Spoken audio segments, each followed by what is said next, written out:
Ladies and gentlemen, this next podcast will be scheduled for one fall with a 15-minute time limit, hailing from Brooklyn, New York, Nicholas Jason Lopez.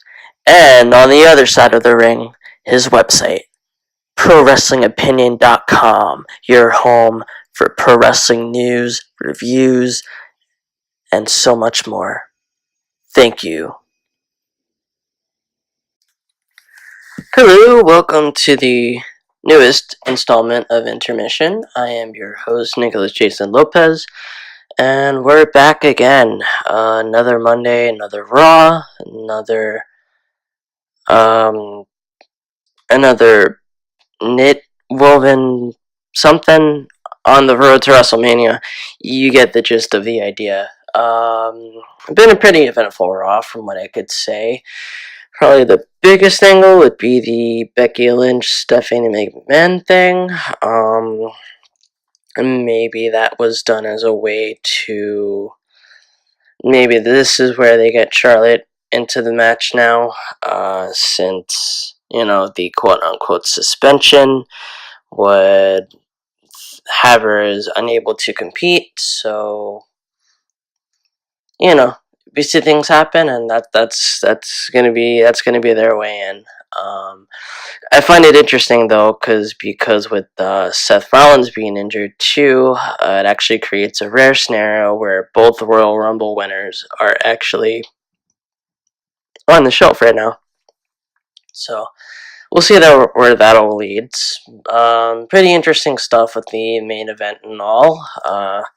Looks like we're back to Big Hero Strowman, and I find it ironic that Drew McIntyre and Kurt Angle are fighting it out in a WWE ring, because a few years back it was Drew Galloway battling Kurt Angle on his quote-unquote farewell tour, so things really have a way of working out. Well, time to scroll the feeds. Becky Lynch tweets, "Hey lads, I see you all everywhere, I hear you, the signs, the posts, the pictures, the chants, the love, the excitement, we're going to main event WrestleMania. I can't help but think those plans have slightly been altered." Another one, quoting Ambrose's, rather absurd line, "You're not the first woman to have a problem figuring out how to deal with my raw sexual magnetism." And again, this is, I'm not really sure where they're going with Ambrose, if he's like a tweener now that people know that he's leaving. He did have a match with EC3, who continues to be the guy who can't get a word in, which is ironic because the guy has the best promo skills ever, but I guess that's a time, I guess they're building to that, who knows. But I guess this is a good use for Ambrose. I don't think the win over Ambrose was as big as it could have been, but it's a good stepping stone. Will it start a feud between EC3 and Ambrose? I'm not too sure, but at least, hey, we got a really good segment out of it, and a decent match. Not really a lot to tell with that, but there's more on the way. I could just tell. Some matches announced for SmackDown, and again, you look at the SmackDown brand, how could you not love it? I believe they had 3 matches announced already. And also want to just take the time to talk about the NXT Halftime Heat, which I wonder if this is going to be a recurring thing, or if it's just a one-off deal, but according to the feedback, and by far and away the most shared moment of the match was Adam Cole's jumping Canadian Destroyer, which was insane in of itself. For some reason, and I can't be the only one who thinks this, I thought that it would be an empty arena, like kind of paying homage to the first one with The Rock and Mankind back in '99. A little bit, I was a little bit wrong there, but at least with the picture before that with an empty arena, it had me thinking it. Someone posted a meme of Daniel Bryan as Captain Planet, which is just pretty much on point. Someone's comparing Ronda Rousey to the Gold Power Ranger, which at one point looked like Seth Rollins' attire. Wrestling is Our Passion, posting about hashtag Black History Month on June 23rd, 1996. Ahmed Johnson would become the first Black WWE Intercontinental Champion. Well, I can't really knock that. Ahmed Johnson was definitely a character, if only he had the well-spoken aspect of his character to match his intensity, and that you could actually make out what his promos were saying. And if he didn't wear a fanny pack, or what looks like a fanny pack, I think he would have had a lot more success. But hey, it's good for the 90s, good for 1996, 1997. Someone posting in the We Love Pro Wrestling group, Rusev with a heartbreaking quote about how he sees his career trajectory. Quote, "It feels like I'm the only one that cares about the US title. I wanted to make it bigger. I wanted to make it what it was back when I wrestled John Cena for it. Damn right, those were good days. But it seems like every time somebody else has it, nothing happens. Now that I've lost it, the title is probably going to get lost again, and I'm going to get lost probably too. I picture myself at WrestleMania, but again, we became so strong and were featured, but the more you hang around, the more you're forgotten. Doesn't matter how good you are, I think I'm good, doesn't matter what I do, kind of ends up the same thing." Well, I mean, I hate to say he's right, but he's right. Just think back to how far Rusev has come to being one of the most popular people on the roster.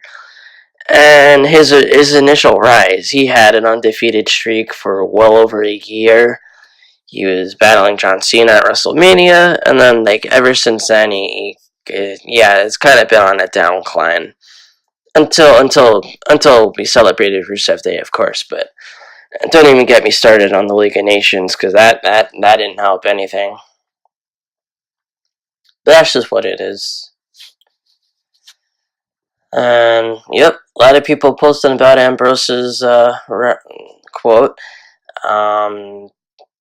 I just don't know.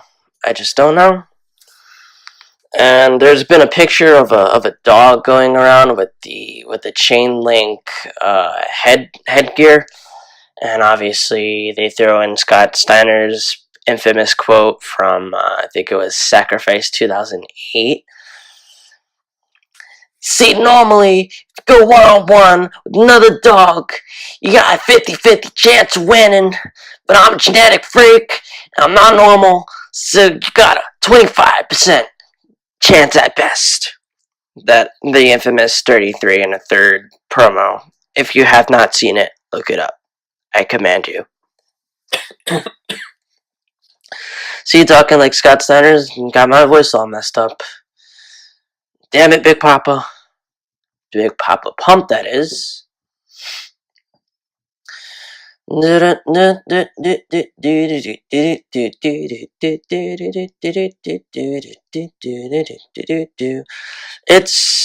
mean, it is what it is. Some things about Raw that were on point. Seems like they're sticking with Jeff Jarrett and Road Dogg, or should we just call him the Roadie at this point? Sounds like it's more than a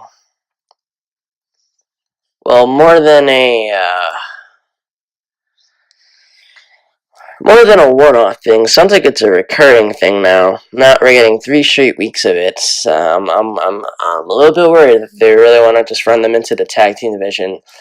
And what does it say that the Revival emerged victorious in the 4 corners? But if you look at the 3 other teams, I mean, what else could you do with that? There was no other way to go.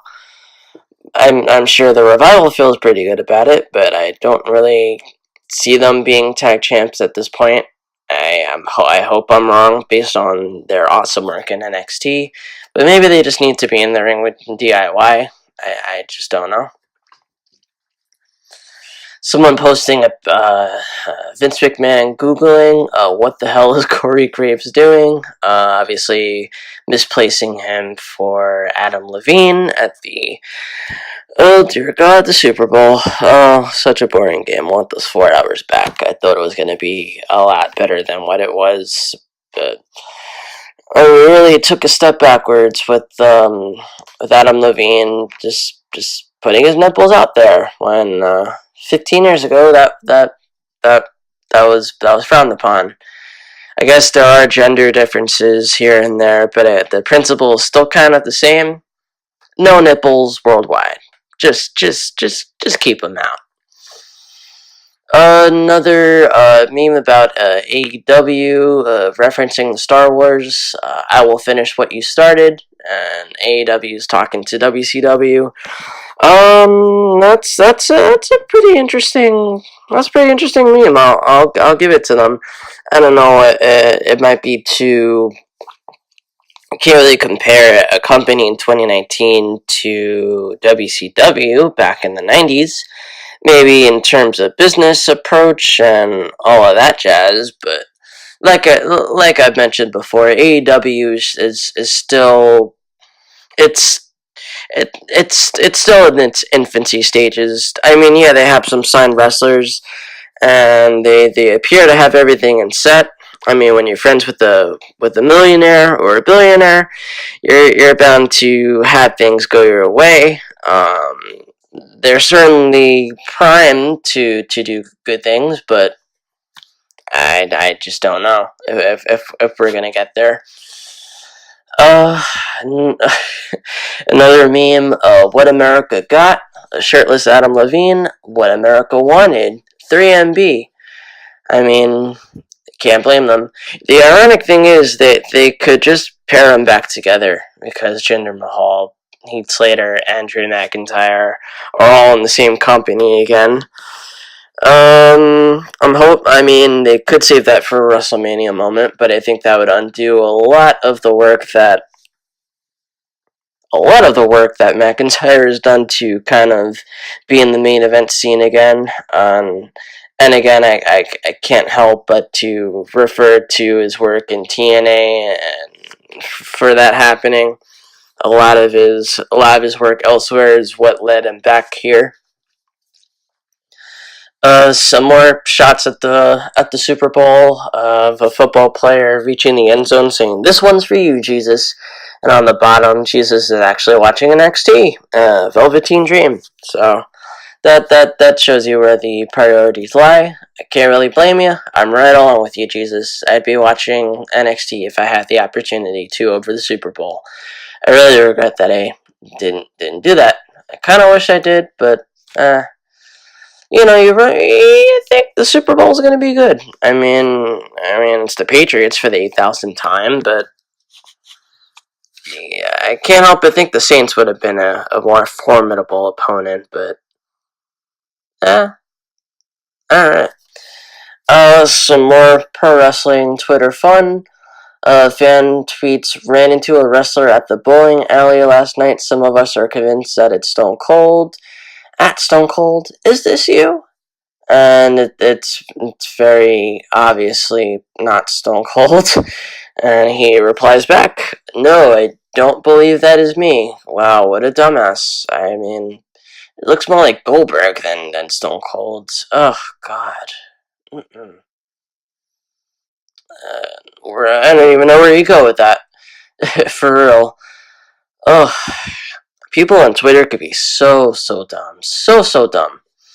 And we'll probably end this with the last report that I see here from Ringside Roster Wrestling News and Rumors.